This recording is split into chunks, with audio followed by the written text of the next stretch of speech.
नमस्कार दोस्तों, आज की ताज़ा खबर आपके साथी सत्यप्रकाश के संग 12 अप्रैल सन 2025 सभी अखबारों की प्रमुख खबरों पे हम लोग चर्चा करेंगे। खास करके शिक्षा विभाग की सभी खबरें।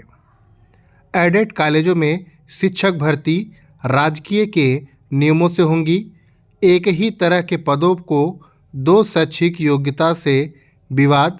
यूपी बोर्ड ने शैक्षिक योग्यता में संशोधन का भेजा प्रस्ताव।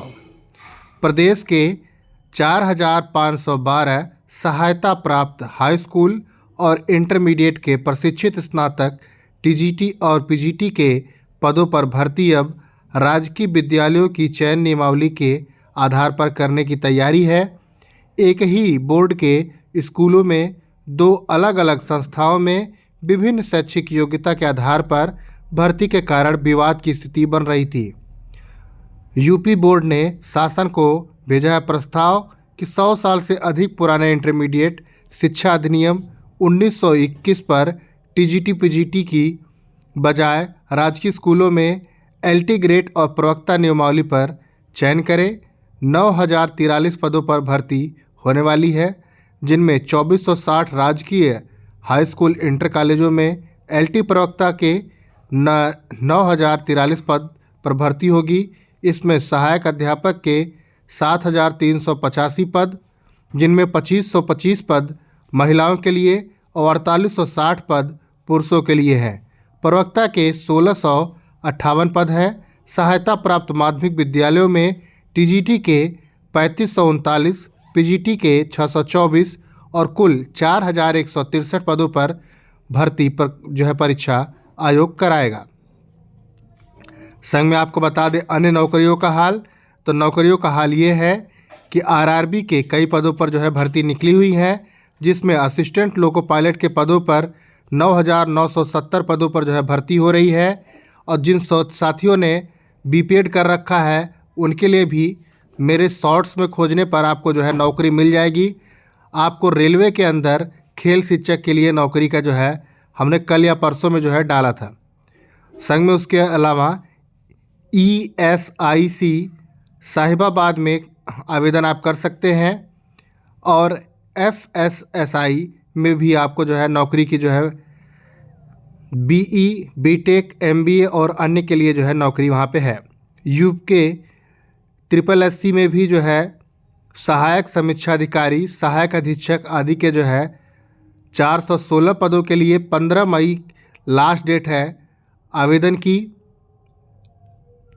और जो लोग डॉक्टरी की तैयारी कर चुके हैं वो एम्स बिलासपुर में नौकरी की संभावनाएं उनके लिए बनती हैं। वहीं पर राष्ट्रीय ई गवर्नेंस विभाग की में भी 11 पदों पर मौके और IHM हाजीपुर में भी नौकरी का मौका, केंद्रीय होम्योपैथिक अनुसंधान में भी नौकरी का मौका। अब बात खेल जगत का।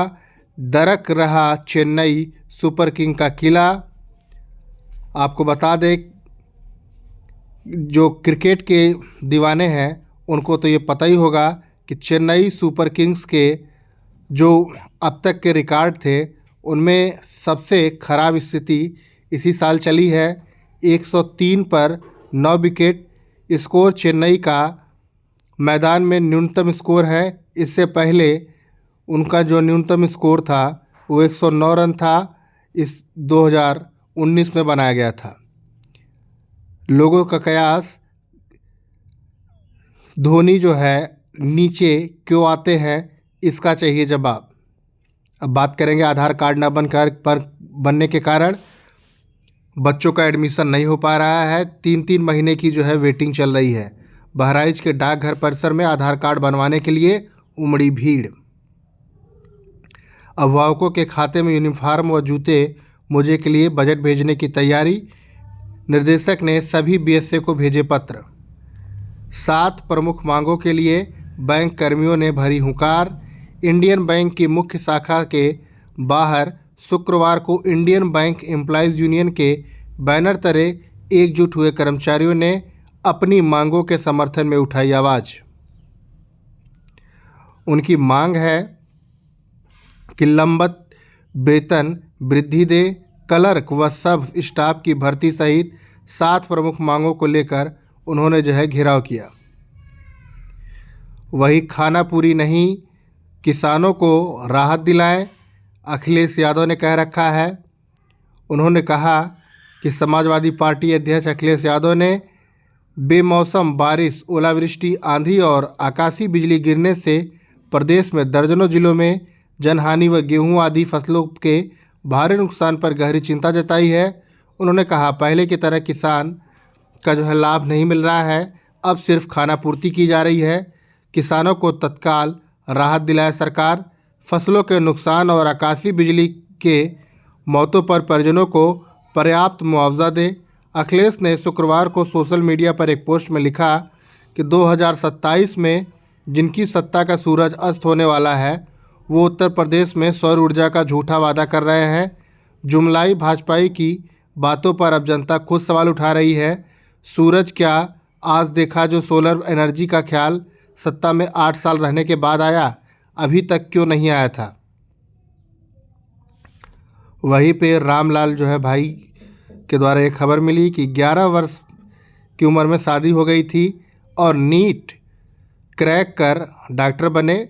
पत्नी ने शिक्षा को जारी रखने के लिए प्रोत्साहित किया। 5 प्रयासों के बाद मिली सफलता।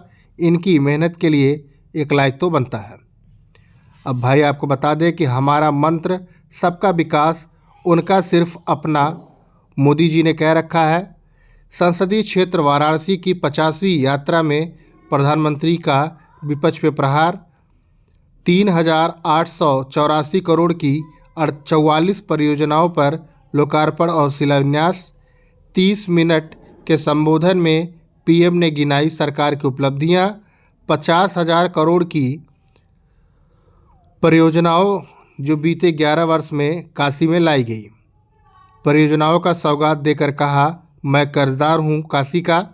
प्रधानमंत्री ने कहा शुक्रवार को यह कि मैं काशी के प्रेम का कर्जदार हूं और काशी का मैं अपने खास अंदाज में बोले, काशी हमार हौ, हम काशी का हई। प्रधानमंत्री की संसदीय क्षेत्र में यह 50वीं यात्रा थी। प्रधानमंत्री ने मेहंदीगंज जनसभा में 3,884 करोड़ की 44 परियोजनाओं का लोकार्पण किया। संघ में गैंगरेप के आरोपियों पर कड़ी कार्रवाई करने के निर्देश दिए। प्रधानमंत्री के नेतृत्व में दुनिया बदलती काशी देखी, योगी जो है कह रहे थे। उन्होंने कहा कि जीआई टैगिंग के मदद से काष्ठ कला से निर्मित कमल क्षेत्र उन्होंने जो है भेंट किया। ये जो कमल आप देख रहे हो लकड़ी का बना हुआ है। 11 वर्षों में यहाँ शिक्षा के साथ साथ स्वास्थ्य पर्यटन के लिए भी 50,000 करोड़ से अधिक की परियोजनाएं लाई गई। यूपी में नक्शा भी बदला और नज़रिया भी।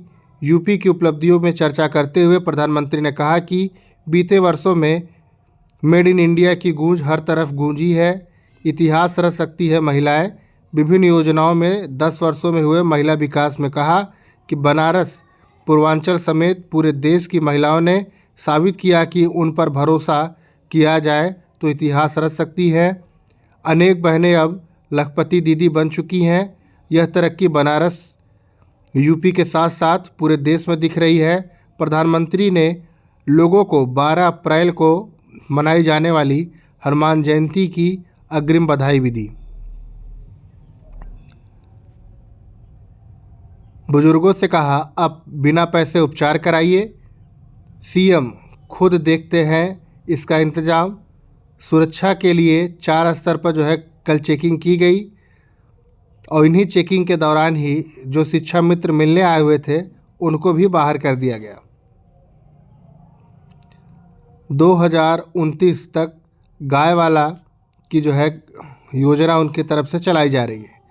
अब आपको बता दें कि जो लोग सांप काटने से परेशान हैं उनके लिए जो है वैज्ञानिकों के द्वारा जो है एक नक्शा बनाया जा रहा है।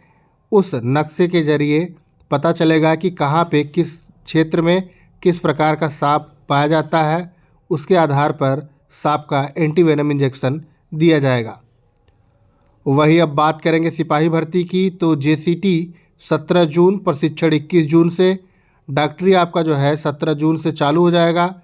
मेडिकल की ही प्रक्रिया बची है उसके बाद जो है आपके कागज़ चेक करके 21 जुलाई से ट्रेनिंग की जो बात कही जा रही है।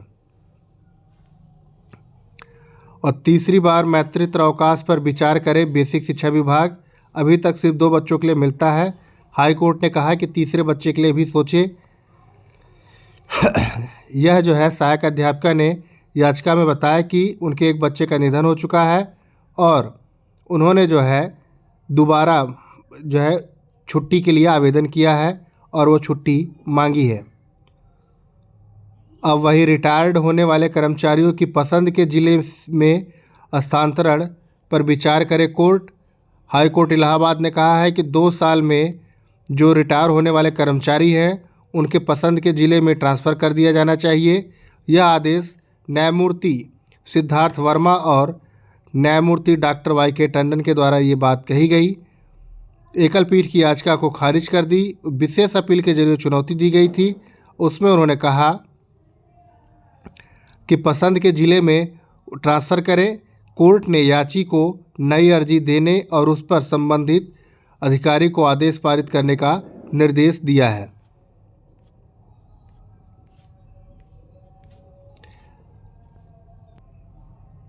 तो साथियों, आज के लिए सिर्फ इतना ही। बाकी अन्य खबरों के लिए बने रहे हमारे साथ। मैं हूं आपका साथी सत्य प्रकाश। धन्यवाद।